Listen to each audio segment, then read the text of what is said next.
It's not money. Very few artists I run into, the problem is funding. Funding is an excuse to me. Artists look for excuses that aren't their fault. So the reason if they do end up failing is out of their control, and it feels better. You know, it wasn't me, it was them.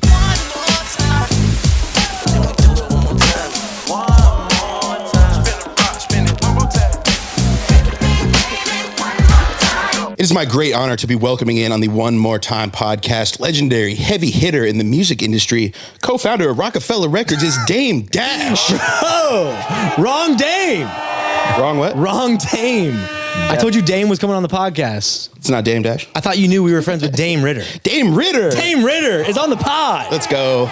Co-founder of the late, great Funk Volume Records. Defunct Volume. Defunct Volume Records. Rest in peace. I do want to say, though, one of my favorite concerts, though, I went to all of the artists on Funk Volume performed at the old Masquerade, and it was an amazing show. Just watching all of them back to back. I was fans of all of them at the time, and wow, that show blew me away. Dope. Rest in peace, old Masquerade, though. Yeah.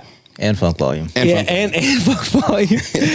Host of Independent Living podcast, the At Odds podcast, the Blackbusters podcast.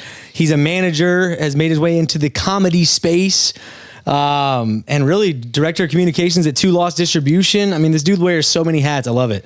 Yes. So, you know, formerly known as the Music Entrepreneur Club, which I know we're hoping to get that back under your wing. But I feel like there's similar audiences between like the At Odds podcast that you co-host with DJ Payne One and Aaron, and ours, right? So we just posted to our Instagram what's it called? Broadcast channel. Yeah, I'm still don't even know what it's called. Yeah. But so we started a broadcast channel. It's called the One More Timers. So I like that. Work in progress name, but no. So we posted to our audience being like, what's the thing in the music industry that you struggle with the most, right? And I feel like you, as someone who's had a long career in music and obviously, hosts a podcast that is geared towards, I feel like a similar audience to ours, like people that are just trying to figure this shit out. Yeah. What's like the most common or some of the most common complaints about the music business that you get?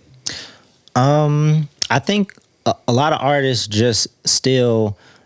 because so much content is required, it's kind of required for you to be present and to kind of be on.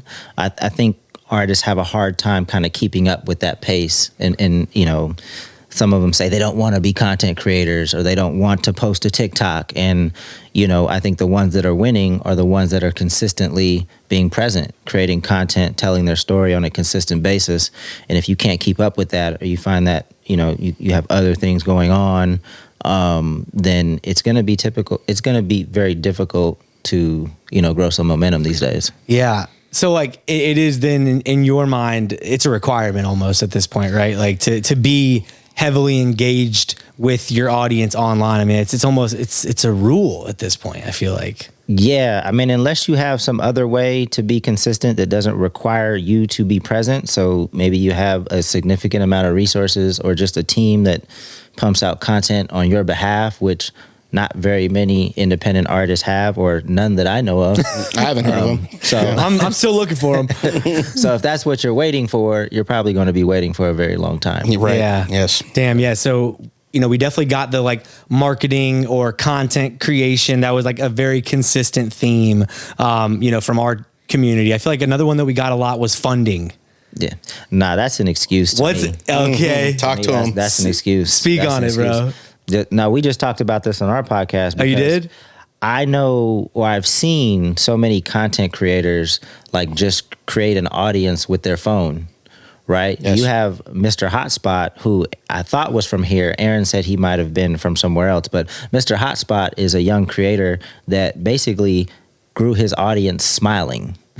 He smiled, encouraged other people to smile, was just a positive person. If you go to Mr., I'm sure he has at least 1 million followers at this point. He's like, he's been working with all these all these brands. What, with like white strips or something? Like, I'm just thinking of like what product. But I think makes sense. People just appreciate the positive energy. Oh, for sure. And he started putting out music, so if somebody can start an audience by smiling, then you can figure out a way to build an audience. It's not money. Like very few artists I run into, like the problem is funding. That funding is an excuse to me. artists look for excuses that aren't their fault, so they can, so the reason if they do end up failing is out of their control, and it feels better, like it's a better, it wasn't me, it was them. Yeah, so I mean, that kind of reminds me of a topic that we discussed recently with Teron Thomas, Grammy nominated, hopefully soon to be Grammy winning. He's winning Songwriter of the Year, first Black Songwriter of the Year ever to win the Grammys is my prediction. Absolutely. I mean, For sure. it's a lock. So It was Rock City was his group name. Exactly. Correct. Yeah. They used to have some fire music. Yes. Oh. They have fire music because when I don't think I actually ever met them, but I knew that Jarren knew them really well. So, Okay. around the time where we signed Jarren to Funk Volume is where I learned about their music. And I was always like, why isn't this taking off? Like it's very good music. yeah.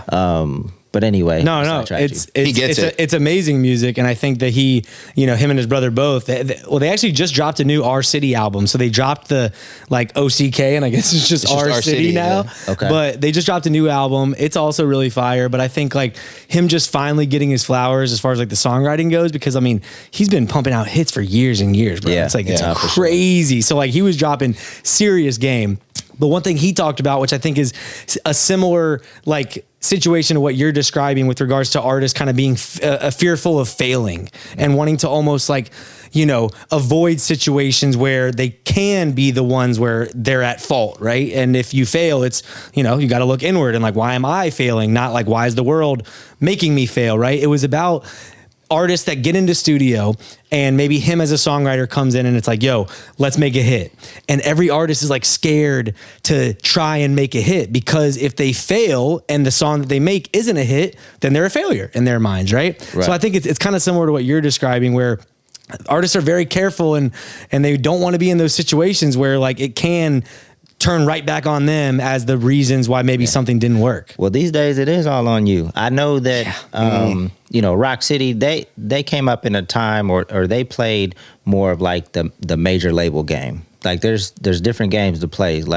I don't know too much about the major label game and the politics involved and things. That's more Ray Daniels, Rock City. We've always built things from the ground up. Whether we eventually would have major label conversations or not, we knew that we had to build it brick by brick, fan by fan. So that's what I know, that's what I prefer, and that's what I think will always work. And that's all on us. We can't point the finger at anyone else. Yeah. No, I mean, you guys were, I guess when it comes to Funk Volume, y'all were almost in my mind some of the pioneers of making independent be cool and be possible. Is that a fair, or we're No, I don't think that's fair. I would say that we were one of the first labels that were kind of born on the internet and actually built out an infrastructure from the internet. Okay. Right. So it wasn't just one artist. We had ultimately 4 artists. Started with my brother SwizZz and Hopsin, and then we eventually signed, Dizzy and Jarren. We actually built an infrastructure that started on the internet. And I was hoping that, and definitely don't think we were the only ones, but I thought it was going to be more labels like that afterwards. Maybe start with a flagship artist and then just kind of build out the infrastructure around it. And I understand why that probably hasn't happened as much, but I was hoping to see more. I was hoping that Joey would build out Pro Era. Yeah. Me too, man. I was hoping that Logic would build out his label. And even ASAP, I feel they kind of all only a couple of them, of course, Ferguson success. Yeah, but still almost always has been upstreamed to majors, right? I mean, you guys never did the upstreaming deals, did you? No, it wasn't an upstream. It was still just a label services deal. We only, it was a deal where we still owned our masters, and we gave them 17% of sales. Okay, who was it? Which we worked with Warner. Okay, you were a Warner partner at that point? Yeah. Okay. Yeah, no, that's interesting, man. All right, so kind of moving back to some of the similar I guess issues that a lot of our audiences have with the music business. I feel one that we always get is I can't find the right team. Like, I don't know how to build the right team. So I feel like you talked about this recently, but I wanted to get you on here to talk about it as far as like some tips for people that like are looking for team members, specifically like looking for a manager, right? A lot of people think like a manager is going to save their life. Like, if I just had a manager. Yeah. Like, do you think that that's true? Like, is a manager going to come in and, make all your problems go away? No, definitely not. I think you're going to find the people when you invest the time being really good at what you do, being consistent and starting to get a little momentum on your own. You're going to find people when you start to learn how to become a good A&R, and not just for like other artists to work with, but like you have to identify those graphic designers early that have the talent that can grow into eventually exactly what you want from them, that creative director, right? You need to find the producer and the manager, because early days, you're probably not going to have access to an experienced manager, but do you have access to somebody that's dedicated to eventually being the best person for that role? And are you willing to allow them to grow into that? Right. Yeah. So other than kind of the like super connected executive, type of manager, like for those independent artists that are finding someone to be at that like ground level with them, what should they be looking for? Right. Because a lot of them just turn to their homie, and like, I'm not going to say that's right or wrong, because sometimes maybe the homie does have XYZ qualities. So what would be those qualities that like the just entry level has never had a success managing a real artist before? What are what are those qualities they need to have? Are they dedicated to learning the business? Like, are they constantly understanding how the music business works and how it continues to change? Yes. Are they networking? Are they getting out of the house and, building with other people? Are they pitching you quality ideas? Those are probably some of the main things. Are they reliable? Do they communicate well? Sounds so basic when you say it, right? And I think a lot of it just boils down to like, do they believe in you in their core? Do they really think that you are a superstar? Because if they do, they're going to learn the business. They're going to communicate with you. They're going to do these things because they just know that you are that guy, and they will wake up and think about what can they do that day to help you win. Yeah. So to me, just that belief. If someone that believes in you. I never wanted to get into management. That was, and I still don't look for creators to manage. Even the comedian that I work with now, Big Ja, like we went to college together. When I had Funk Volume, he was our security. So I used to see him work on his sketches. So I don't love management. I love people. I love Big Ja as a person, and I want to see him win. And I feel like I have a skill set that could be a catalyst in him winning. So that's why I dedicate the time. I'm always thinking about how we can push things forward. I'm always pitching him ideas, but I don't love management. I just want to be successful. I want to see him win. Yes. Yeah. Man, every manager, even those that have done it at the highest level, like no manager actually likes management, bro. It's kind of a theme. God damn, bro. I've kind of seen that. No, for real. Like even like Barry Hefner, like managing one of the biggest superstars in rap right now, JID, right? It's like he literally seems like he hates management like all the time. Like, so it's not necessarily hate, but when we talked about this on our podcast, the At Odds podcast, is like the economics. Like I pour everything into management, and the way that it's set up is like I'm the industry tells me I'm only should get 15-20%, right? So most smart folks want to build something and want to own something. So I was literally just at a dinner with a couple former managers, and they've gone on to start like big things. Like they don't want to deal with the day-to-day of an artist that's maybe cranky that day or doesn't want to do something. Like it's huge. They want to build something special. So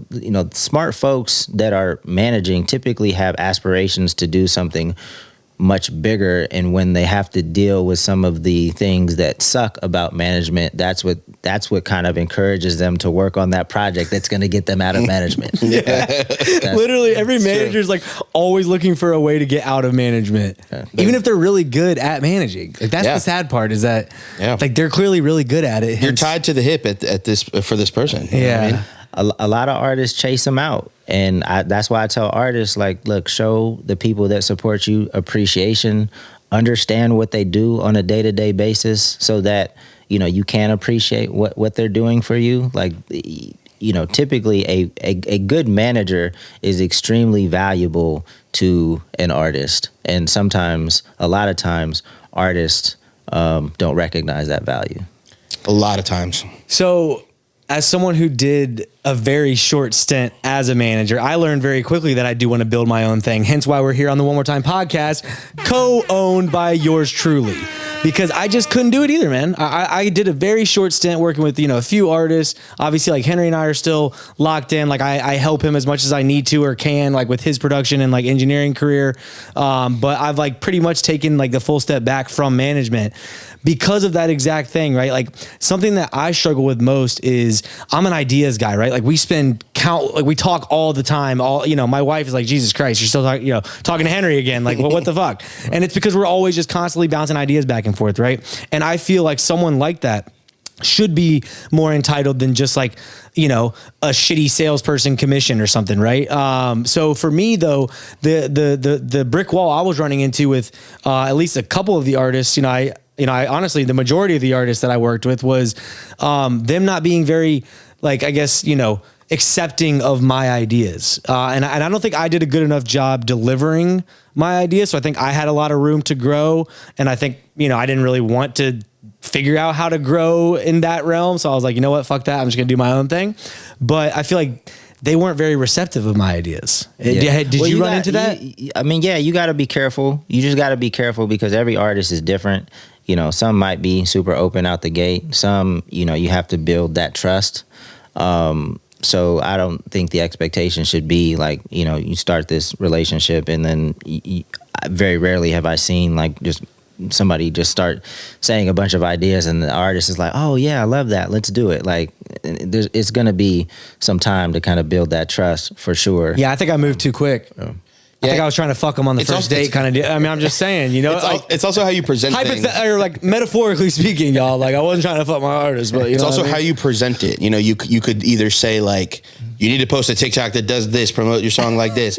Or it's like, did I sound like that? Maybe if we do a TikTok that does this, like maybe more people will listen to the song and you'll make more money. Just a thought. But that's also why people don't want to manage. It's like, why do I have to like sugarcoat this bullshit? Use a certain tone, like talk to you at a certain time of the day. Yes. Have you had your weed? Have you not had your weed? Like you have to, tiptoe around a bunch of shit. And it's just like, we should just be able to just say things candidly and get the job done. See, I would say like that's what works about us, bro. Yeah. Like we each have our days.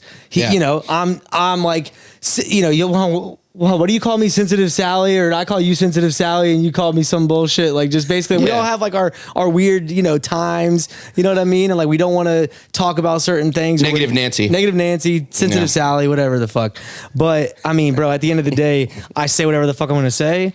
And Henry, takes it like a fucking professional. Like, I just feel like there's maybe lacking of like professionalism amongst a lot of the independent artist community. But I think the ones that win, and I feel like this is a good segue into like the independent living, podcast, which like, I want to see you keep. I thought you were about to say it's a good segue into Funk Volume because ultimately. Oh, that too. Because ultimately Funk Volume failed or blew up because I told Hop he didn't work that hard. Like so that's the real story? That was his trigger. That's the real deal. So if I can't, after 7 years, I can't even tell you that you don't work that hard. Like that's that bullshit that managers have to deal with. And you don't know how, like, if you say something the wrong way or at the wrong time, you don't know what the blow up is going to be. And in my case, it was the demise of everything that we built for 7 years. So anyway. So y'all were supposed to do like a reunion podcast. Did you ever do that? Yeah, it's on YouTube. All right, I saw like something about that, and then I had to like change a diaper or something, and then I didn't actually end up looking, hard. Okay. Yeah. So what, how did that go? What did y'all talk about? So he hit me like 3 years. It was right before the pandemic. So it was like the Christmas before things were on lockdown. Yeah. And he just apologized out of the blue. Wow. He just apologized. Did you ever think you'd see that day? Nah, I was already kind of just doing other things. I was not expecting the call. Yeah. Like, I hadn't seen Hopsin in my caller ID in 3 years. So I was like, yo, this is wild. So I picked up the call. He, said it was just on his heart to apologize. And, I felt like it was genuine. So we had maybe an hour-long call. And then we met up in front of a Whole Foods and had a conversation in person that I thought was pretty positive. So that's when we decided to do the Funk Volume podcast and tell the story a little bit more accurately. But then the pandemic hit. So then it took us a while to actually record it. So did people think y'all were going to bail on it?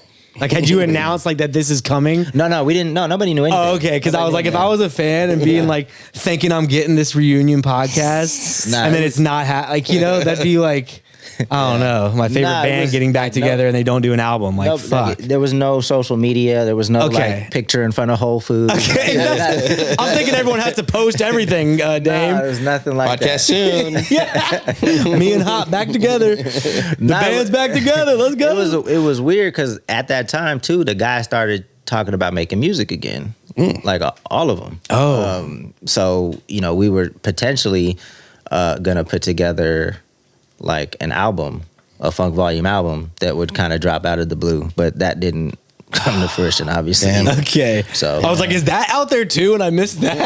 Goddamn, my research sucks. Forget the podcast. But the podcast is also why I haven't talked to Hop since, because, we did it and then he was supposed to post it and then he didn't. So because the disrespect was hella loud, I felt like the apology should be pretty loud as well. If you're not willing to post it, how apologetic are you? Yeah. And we just haven't talked since. Wait, so you did the podcast, it's out. Yeah. And he just didn't promote it? Right.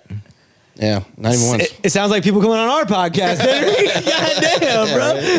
Hey, man, we've had plenty of guests that didn't do a single share, so I get it, bro. And I haven't talked to them either since, to be fucking honest. So shout out to you guys. But it's there if anybody wants to watch it. If something a little close. It's been so long. People are like, "What the hell is Funk Volume?" at this point. But if anybody,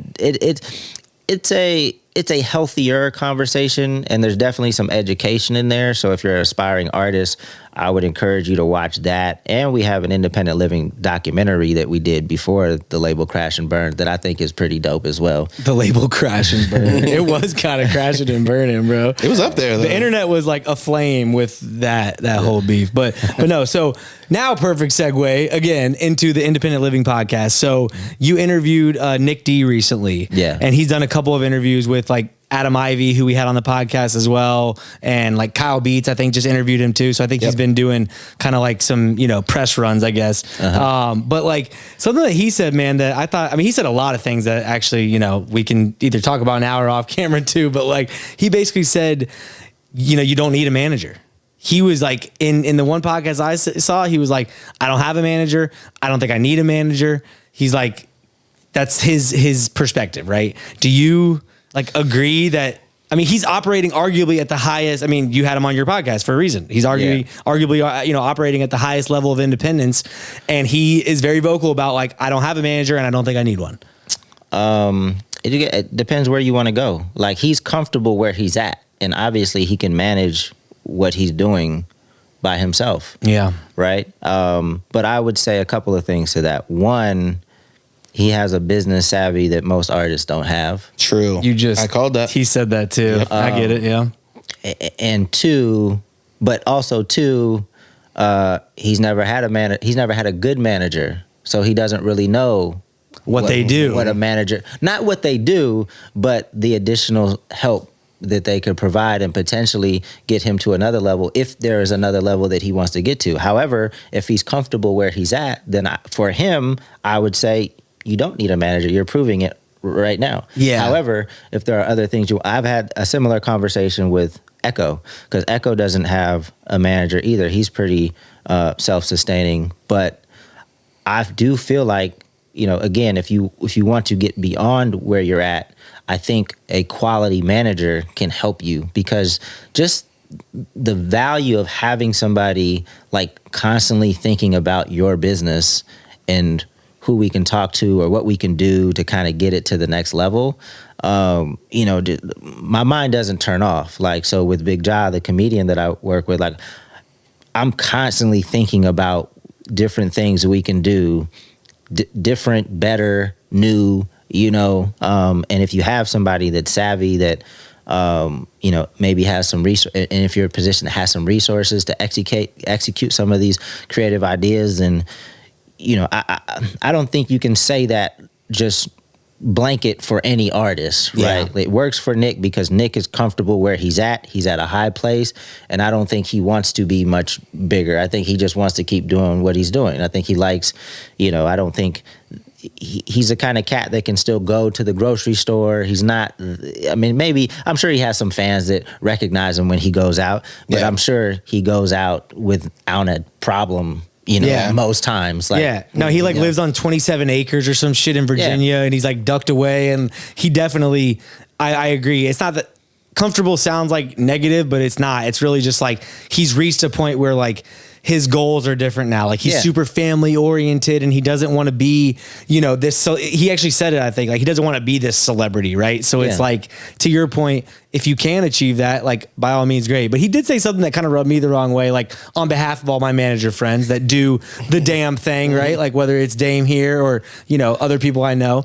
He said something like, if you just need them to like check your emails and stuff, then just pay like an executive assistant $15 an hour. Like, why am I giving a percentage of my business away? And I was like, bro, that's not like clear. Like, I think he knows better. So I think, but maybe he doesn't. Maybe he doesn't. But he's never had a manager that maybe did anything more than check emails. Yeah. Right? There's such a, just like there's different quality artists, there's different quality managers. Maybe you've only worked with managers that were kind of lazy and that were only in it to say that they were a manager to whoever artist that was. Like, there's a ton of, matter of fact, I would say most managers aren't that good. Say it again, like, bro. It is. Like that. One more time.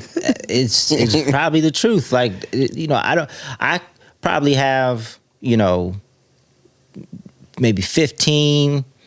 I know that there's been more than, and I'm just talking about in terms of my network, in terms of who, like, there's only certain managers that I'm like, okay, yeah, they're locked in. They have a lot of experience. They know what they're doing. So I know I go in on artists a lot, but, managers need to get their shit together too. Yeah.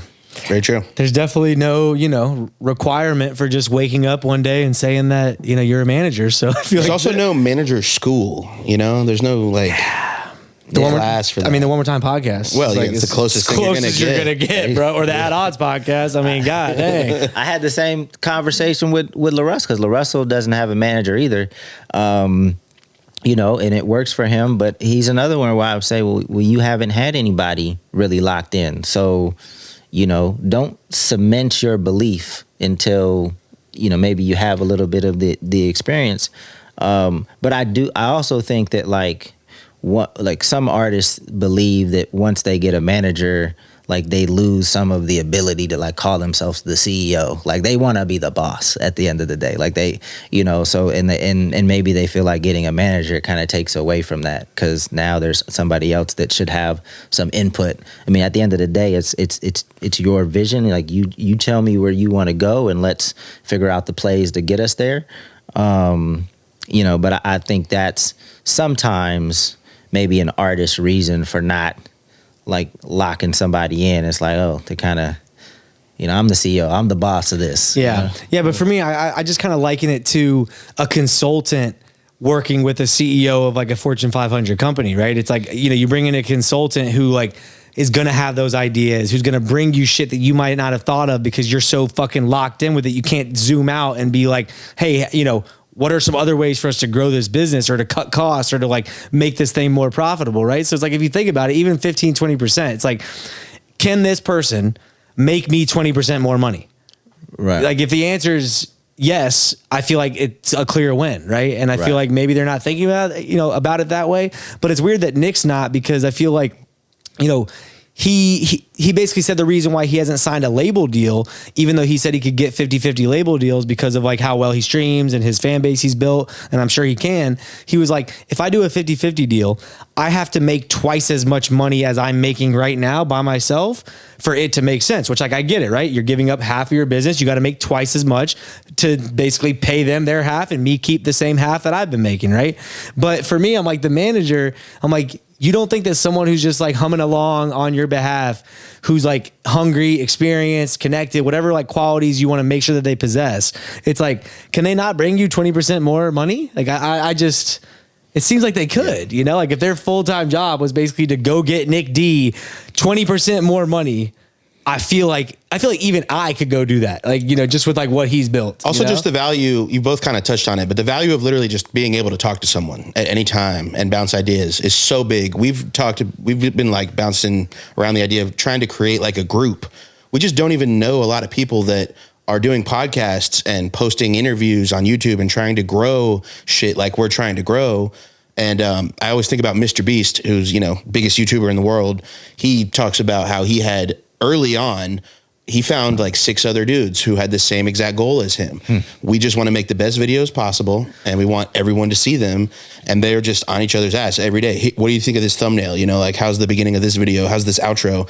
And just that value alone, like, yes, everything else is great, but yeah, having someone just who is waking up and thinking about how can we move this forward is so valuable to me. Yeah, I mean, like, do you know other platforms in this space? Like, besides you guys, us, obviously, like, Ray, but his is, like, slightly more culture and, like, you know, he can touch on, like, more personal stuff and, like, life stuff. It's maybe less, like, super music business, like, advice and tips and stuff like that. But, like, you know, who are some of your, you know, for your community even, who else do you recommend that, like, people go check out? The best education like sources that I always refer to, Indiepreneur, they're solid. Digilog is not a it's not a podcast, but they need one. You can sign up for their newsletters. They're just an amazing organization. I always shout them out. Yeah. Now that's Drew DeLeon, right? Yeah. Yeah. No, fire. And then, you know, there's some good newsletters, like New Agency has something called Beats and Bites that you can subscribe to. This is how I keep up with. What, like Jesse Kirschbaum New Agency? Yeah. Oh my God. Yeah. I used to promote fucking concerts in college, and I booked Wale through Jesse Kirschbaum, I'm pretty sure. And he taxed me, bro. I was a 20-year-old college kid, and he was like, "Oh, okay. See what I'm about to do with these kids that know nothing about booking fucking talent." God, we got just absolutely just blindsided by Jesse Kirschbaum. They were our first, New Agency was our first booking agency. For sure. Because when we started out, I put together our first tour and a lot of our first shows by myself. Okay. And then when we got a booking agent, it was New Agency. So that's how I met Jesse. But then, you know, the newsletter that he puts together is A1. That's and then nice. the ASCAP has a newsletter. Yep, I've been getting that one in my mail every week for a long time. Going straight to spam? Or you reading that? I read headlines, and if one grabs me. Okay, you never send me any. Yeah. You gatekeeper over here. But it's tough to get people to collaborate. I'm a big fan of collaboration. Yeah. You know, I hope that we do continue to rock and figure out a way to support each other. Yeah, we need to. I'm talking about early days. Like, I've always been a fan of collaboration. Like, when we were on Facebook and we had 100,000 likes, Hopsin's page had 100,000 fans. I was like, bro, we need to reach out to 9 other artists that have 100,000 fans and just lock in and just agree to support each other's stuff. Because, you know, theoretically, now we have a network of 1 million fans. I mean, you got to earn those, you know, through cross promotion and whatnot. And so I reached out to artists that had around 100,000, and literally the only person that hit me back at the time was R.A. the Rugged Man. Shout out to R.A., bro. Okay. He was the only person. He was the only person that, and we weren't. And he said, "Sign me up," or was he just the only one to reply? He was the only one to reply and was potentially interested. Potentially, he wasn't even like full on. Well, it never got off the ground because I couldn't get when we started really popping, then people wanted to cross promote. Yo, sorry, I just saw your message. Yeah, we've got that before, bro. Like, so, like, it's not like our podcast is popping, but like, we definitely hit up a bunch of people, and now that we've caught, you guys are doing your thing. We definitely caught some motion, and we've had so many people come out the woodwork, be like, "Sorry, this was buried in my messages," and I'm like, God damn it. Yeah, well, but we still hit him back, obviously. We'll text back, but we might not get him on the show. Yeah, we got Dame Ritter and Sonny Digital. Like, you got time for that. You love Sonny, bro. Yeah, I love Sonny. It's tough, man. Like I'm a huge fan of collaboration. We actually have a contest going on right now called Collab for the Crown. 2 Lost is sponsoring a contest. We're giving away $20,000. That's crazy. Yo, can I submit? If you got a song, I'll have one. He doesn't. I'll have one. I'll do it. You got to collaborate with someone with someone else. Yo, will you make me a beat? Yeah. And then right. T-Pain requested that it have some kind of automotive or racing theme. Okay, we can do that. Ooh, okay. Can we do that? I might have a throwaway beat for you. All right. Hey, man. Sometimes those are the best ones. You have until February 5th to get your entries. Okay. Fuck yeah. Nice. I'm winning that 20K. I'm all about collaboration, man. All about, like, it's just you got to work with other, especially in music and in the creative space. There's no reason not to collaborate. Like, it's music. Independent does not mean alone. But what's up with the DIYers, bro? Like the super love. I recorded myself. I produced the beat. I am the artist. I mixed it myself. I mastered it myself. I shot my own music video. I hate that, bro. You gotta respect it at least. I really don't that much. They haven't found anyone to do it yet. So why? But it's has to get done. They're doing it. If it's out of necessity, then I applaud that. Like, because you can't wait. You can't wait for somebody to send you beats. If you want to learn how to make beats, I think it's amazing that you added another skill. You can't go to BeatStars and find a fire beat. I mean, you can't, as like a former BeatStarer, right? I mean, I think until you find the people that you really lock in with, then you should acquire the skills if you have the desire to do so. I don't get mad at it, but at the end, it's also knowing the job so that you know what to look for in the person that's going to do the job. It's harder to find that person if you don't even know what you like or what you're looking for or how to do it. You know, but you gotta know the job. But to maybe more to your point, come on, give it to me. Give it to me. You're gonna feel way better about that than any fans will at the end of it. Like, fans only care so much about you doing everything yourself. They only care if the song is good. Right. They literally only give a fuck if the song is good. Right. They don't even know how to look at the credits on Spotify. I just found it. No, I'm just kidding. But the majority of people don't even know what that even means, like song credits in Spotify. And they're definitely not going there, right? They either like the song, they like the content you make, and that's it. Like, that's it. No one cares if you recorded it yourself, if you produced the beat, if you mixed it yourself, if you mastered it yourself. I just don't think anyone cares. So, and then I think your art's suffering, probably. If you're doing it, like, just because shit, even you, bro, when you produce a song and you mix it and you tracked it, right? It's a lot. You're doing a lot. Yeah. You even admit that, like, you might get not burned be out. You might not listen to it the same way. You might not be bringing your A game with some of that stuff because it's too much. You get too close to the record. Exactly. Yeah. So think about the artist that's doing all that themselves. Yeah. Jesus Christ, you at least didn't write the song, you know what I mean? And perform the song, right? Like, I don't know. I think it's basically like the ultimate multitask. And like, as good as people think they are at multitasking, you're clearly not as good as if you were to actually focus on one thing at a time. Like, it's just when you're spreading yourself, I think when you're spreading yourself across like all those different roles and like wearing all those different hats, I just feel like the art is going to suffer. Even if you do think that like, oh, no one can record myself like I can. It's like, no, someone can, or probably better, or maybe collaborate with someone to help ramp them up. You know what I mean? And this is something that I feel like, we need to drink our own Kool-Aid, because we were talking about off camera about this, is like, we have been struggling to find editors, right? Like, we're a content platform, right? Like, content is our primary product, right? That we sell pretty much. And I feel like we haven't found the right person, but I also feel like we haven't given ourselves enough time to maybe like find someone who's good enough at the beginning and really like coach them through how it is that you like things to be done. And I feel like you were kind of alluding to that earlier, where it's like you find that producer who maybe is at the ground level, who's not fully, like their skills aren't fully sharpened, right? But maybe you can grow with them. You know what I'm saying? So I feel like, I don't know. Right. I just don't like the idea. And I just don't think it's as fun. It can't be as fun. Yeah. It can't be as fun making music by yourself in a vacuum. I do think that maybe Hopsin was an exception to this, because Hop would, do everything himself. Mm-hmm. Wow. Where it hurt him is like he never learned how to play with others. So when he got opportunities to do bigger collaborations, or, I don't even think he knew how to do it, or he was uncomfortable doing it, so he couldn't do the collaboration. Like he was supposed to do a collaboration album with Travis Barker that could have, brought us out of like the underground label. niche. He could have done a collaboration with Rag and Bone Man. Oh wow. So there were opportunities that we had, but because he was so uncomfortable, like what was it? What do you mean? What was he uncomfortable about? I just think he got used to being in a space by himself. So to that. But in terms of like producing the music that was for him, he did it really, really well.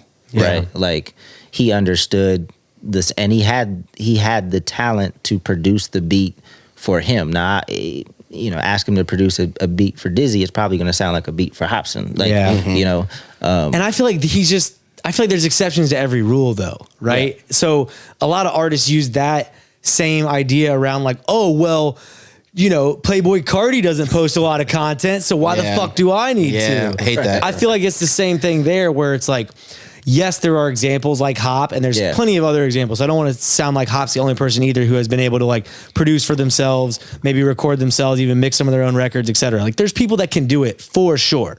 But like if you look at the majority of successful records, there's going to be multiple people involved almost every single time. And just from a time standpoint, there's too much shit to do when you get to especially when you get to a certain point where you're touring, you have PR responsibilities and things. You can't do everything because you're going to be stretched way too thin. That's so true. I mean, bringing in songwriters, you're not even writing all your own songs anymore. I mean, people hate on, we had Quentin Miller on the podcast and we talked about, him writing for Drake, and some people think that's funny in the world of hip hop, but like Drake is Drake. He's got better shit to do. He doesn't have to write every one of his songs. Right. You look at any number one song, there's probably 10 plus writers, Yeah, for sure. So, obviously you guys were successful. I think you kind of alluded to like building it brick by brick, fan by fan, which I love that like method and that approach. And I feel like independent artists today need to still do that. And I feel like we even get away from it sometimes where we get caught up in the numbers, right? Because it's very easy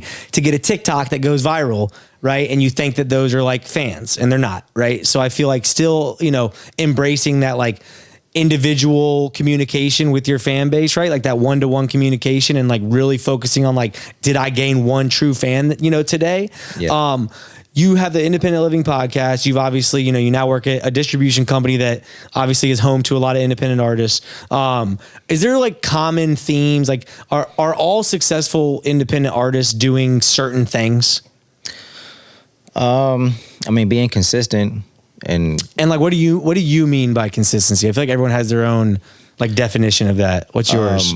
So let's just look at it from, when we had a label, it was just much easier to be consistent, right? Because somebody was always doing something, right? So Hot would be putting out an album. So there's a bunch of content around that. And then the guys would be supporting it, not only supporting it, but they would probably be featured on the album. Yeah. His album cycle, comes to an end and Dizzy's putting out an album.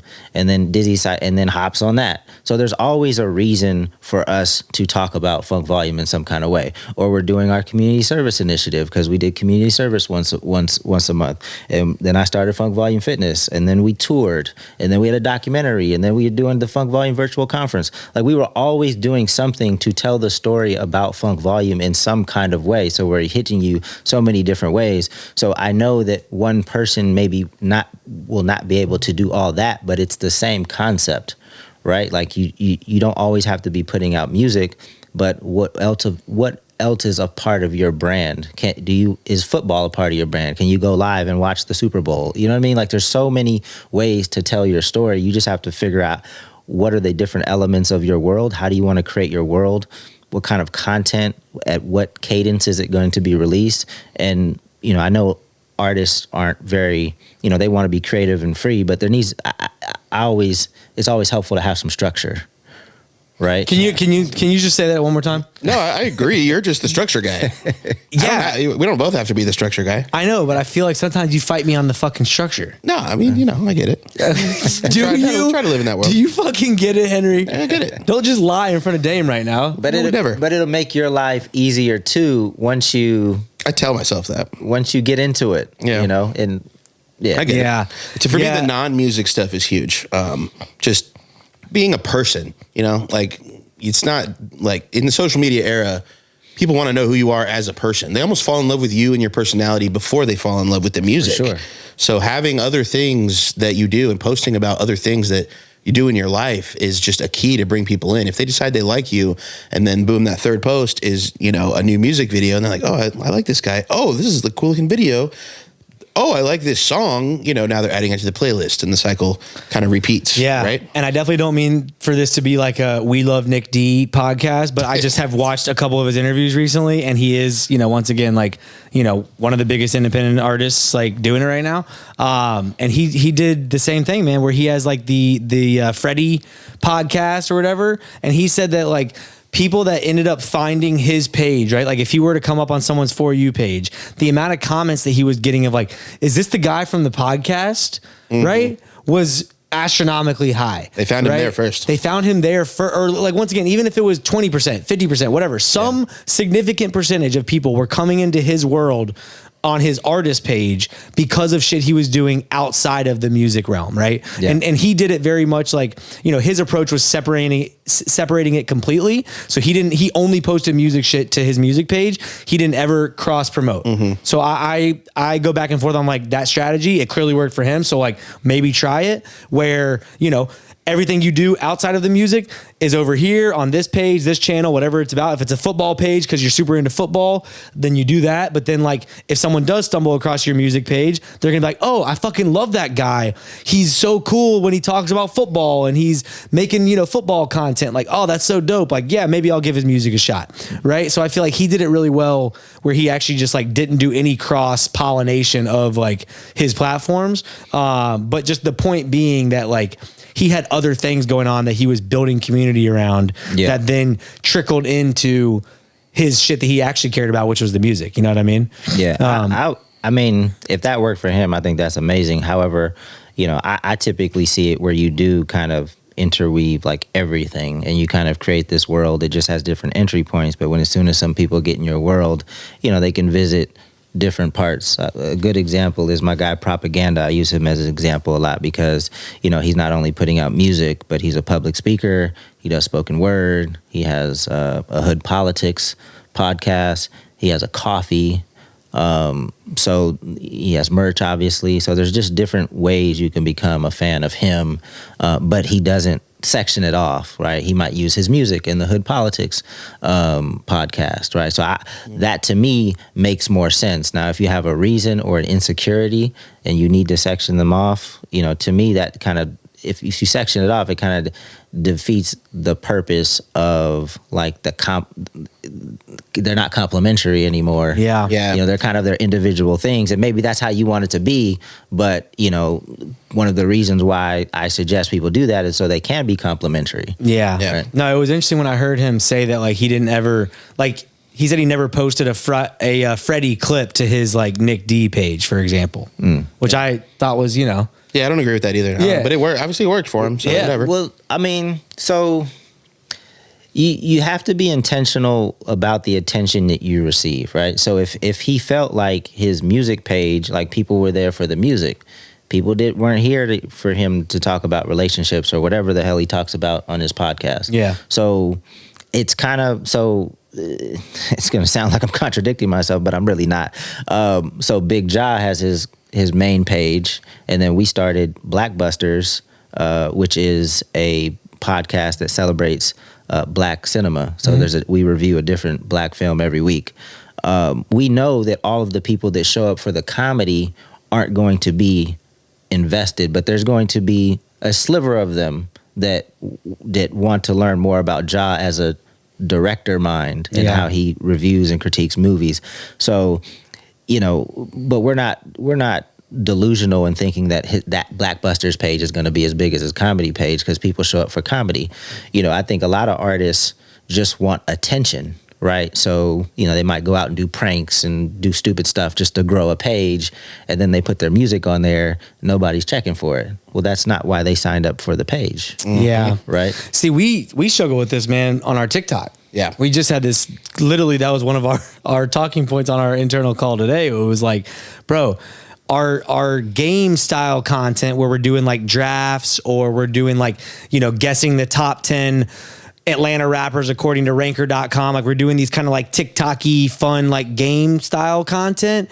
All those videos, like crush, bare minimum 5 figures, usually 6 figures. We've done, millions of views on those types of videos, right? Then our interview clips on TikTok. We're giving out free game and no one gives a shit. No one gives a flying fuck on TikTok about our, once again, we've had outliers that have done well on TikTok. Don't get me wrong. We've had some clips do well from the interviews, but we go back and forth of like, are we just wasting our time posting the interview clips to TikTok? Because like our TikTok following came there because they want to see us 2 motherfuckers draft the top 5 Atlanta rappers according to us, or you know what I mean? Like, so I don't know. What's your thoughts on that? It's like, if we know what works. I haven't.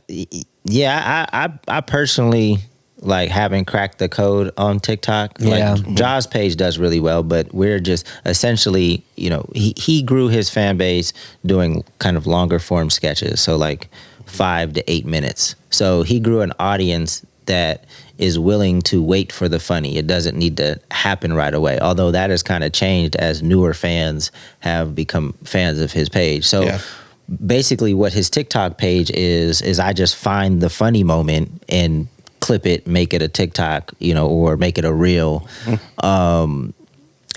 So whether you want to turn your page into like a top rapper page or an education page, I don't know. It's tough. Yeah. I think because we enjoy both. Yeah, that's the biggest problem is we enjoy both. And so you gotta like what you do. Yeah. So so someone like a rapper who is doing pranks and really just did that for the only purpose of like getting views, then like maybe that would get old and that's not really true to them, and like maybe that was just a tactic to kind of try and get some clout, whatever.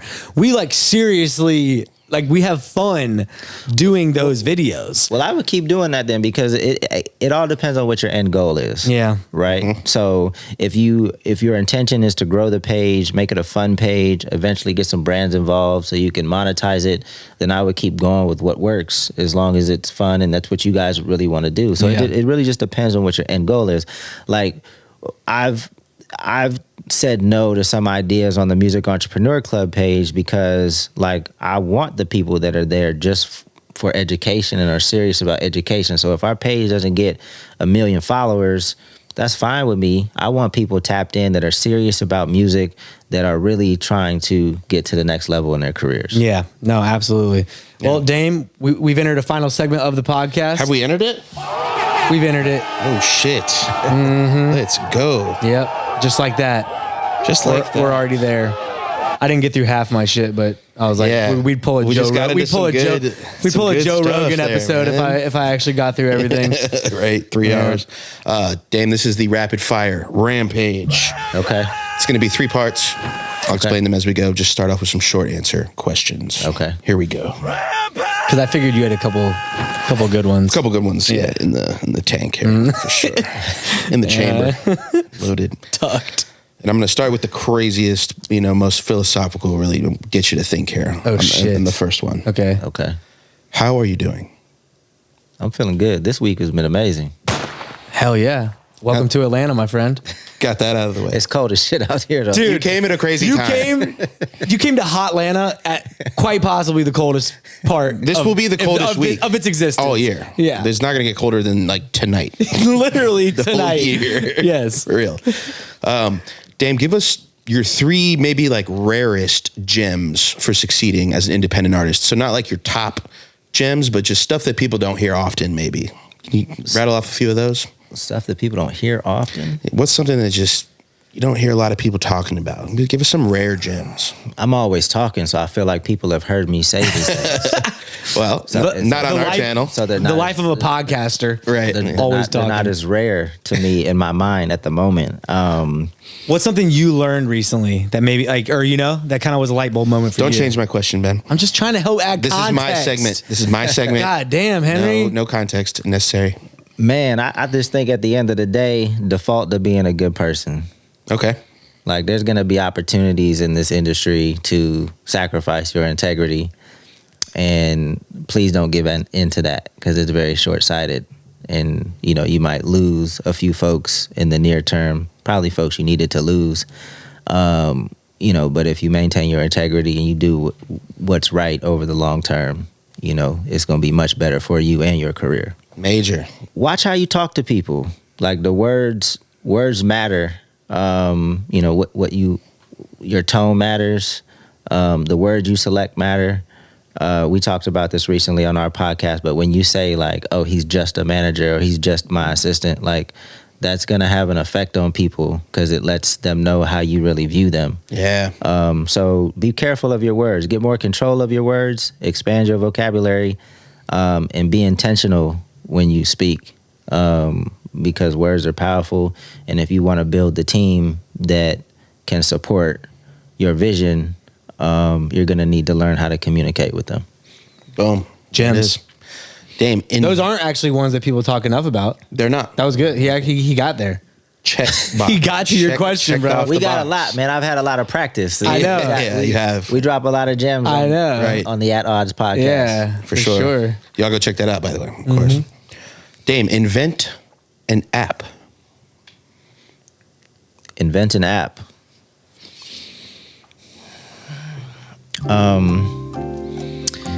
An app that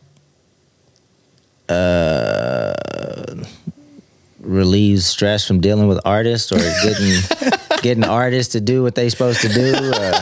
Damn, we need that app. Is there an app for that? I don't know. That's it. I'd pay for it.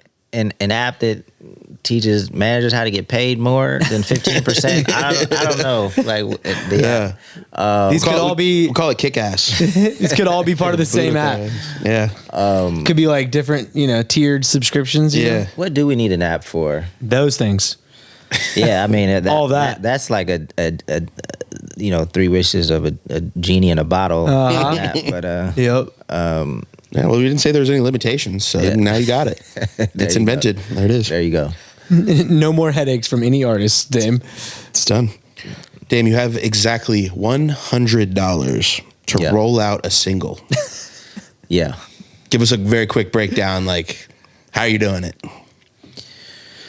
I probably just put it all in ad. I mean, because again, going back to what we talked about earlier, it don't cost money to be creative with content in your phone. So I just come up with a creative idea and, put most of it in ads. Yeah. And buy some type of sandwich. Yeah, get Jersey Mike's. Dude, we don't do any ads. I know. Why? Dude, not everyone. Okay, we've gotten like 2 comments in the history of the podcast that have been like bot followers and like have you seen like those 2 commenters that we've gotten? Think we bot followers? Yes, and I was like, I would never. Bro, if y'all only knew that we don't even run ad. We've never run an ad. I would delete the followers that were bots and bring our followers down. Yeah. Before We haven't either, but I think the more important gem to come out of this is like, if you have $10,000, right, or even if you have $100, right, I would spread the money out over the long term so you can like build consistently. A lot of artists like throw all their money at one thing for a short amount of time, as opposed to, a smaller budget a month. And just kind of build and learn, what the reaction was to that money spent, how you can spend it better the next month or double down. So, Dame, you just hired a personal assistant who is with you 24/7. Mm-hmm. What are their main jobs? I'm getting them involved in everything that we're doing. So, we're right now we're shooting season 3 of The Lesbian Homie. So there'll be stuff to do with that. Might be some clips they got to edit for the At Odds podcast or the Independent Living podcast or the Blackbusters podcast. I might need some help running the collab for the Crown contest that's going on right now. that I'm going to win. Yes, that you're going to win. Thank you. And there won't be any nepotism involved. Dame's gonna. I'm gonna run a clean race, folks. T-Pain is not gonna get contacted about me. He's gonna just hear my submission and know that I'm the shit. Good luck. I'm gonna get an assistant this year. I do need an assistant. Okay. But like I they gotta get involved. I mean, I wouldn't. Yeah, they would have to do some things that are more just kind of errands, but Coffee runs. But I'm not a coffee guy. But the smoothie, they get a Smoothie smoothie or something runs. like that. Yeah. But I definitely would like somebody that like wants to learn the business, like and excited about understanding how the things I'm working on, how we can make them bigger, better. So yeah, but hopefully I can hire somebody this year. Okay. Damn, you're managing a brand new artist, and social media has just been wiped off the face of the planet. Mm-hmm. What are your first couple moves? I gotta send our text message out to our text list. It's got the text list. See? Smart man. Or our email. See? Gem. Yes. Let them know that social media is not working anymore. So we what will we be contacting you through this medium now. Yeah. Or like what? Double down on the website? Like make your own little website? Yeah, that has, everybody should have a website, and they should have some kind of way to go direct to fans. I mean, this is old, but we've been. This is the thing, major labels and bigger platforms have caught on to this. Like we were one of Ryan Leslie's guinea pigs for Superphone. You know what I mean? Like we've been preaching this for a long time.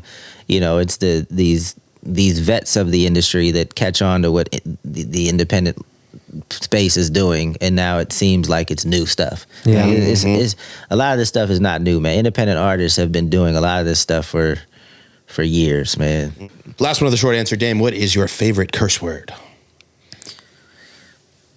Shitballs. I love shitballs. first one. I knew an Australian chick who I think that's Her big name? down there. Her name was Shitballs? Shitballs. Okay. Be a big thing, so I started saying it. Yeah, love that. That's the first shitballs we've gotten. Just shit. I figured, because I was gonna say just shit, but then I was like, yo, I say shitballs sometimes, so Way better. I'm rocking with that. More unique. so much better. Nobody gave that answer. No one's. No, no first. one's, There you Yeah, no one's given that. Memorable. There you go. This part 2 is the this or that. You get 2 choices, and you pick one.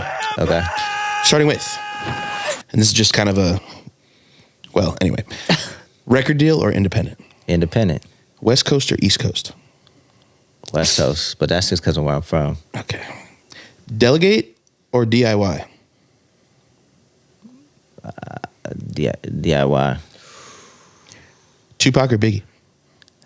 Tupac. TikTok or YouTube? YouTube. Rock or R&B? R&B for sure. 10 platinum records or 1 diamond record? 10 platinum records. Star Wars or Marvel? Marvel. And finally, become a rapper full-time or leave the music industry?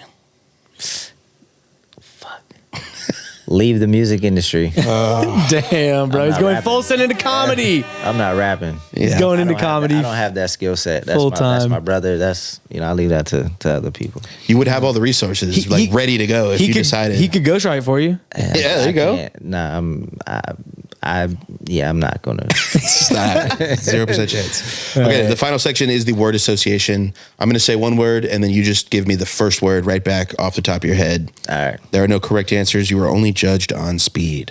got you. Starting with hip hop, Great. smoke, No. hot, Cali. bass, Rob. heart, Kevin. Heart, comma, Kevin. concert,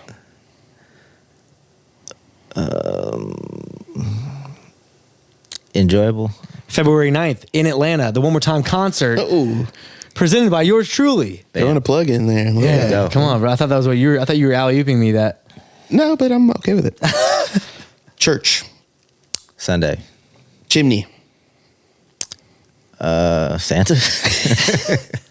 yes, Google, Me. I did. Google me, bitch. I did. Strip club, Not interested. caveman, Early. It's not making sense. only a few more. Floss, Daily. Lil, Wayne. 2, Pac. His employer doesn't need to know. Oh, Lost. Two Yes. Lost, Two let's Lost. go. Your favorite distribution company. To be fair, 2, it could be taking a lot of different I know, ways. bro. Yeah. I know. Nah, definitely check out Two Lost for sure. Yeah, Absolutely. No, Yeah. our audience for sure needs to check them out because I feel like they're one of the newer cats that are making a lot of noise in the distribution space. So shout out to you guys for doing your thing. So yeah, Two Lost Distribution. This has been Dame Ritter. As always, please like, comment, and subscribe. Follow us on Spotify and Apple Podcasts. And until next week, Henry, what are we doing? Get out of here. Get the fuck out of here. Peace, y'all. Pop that shit like one more time. try that one more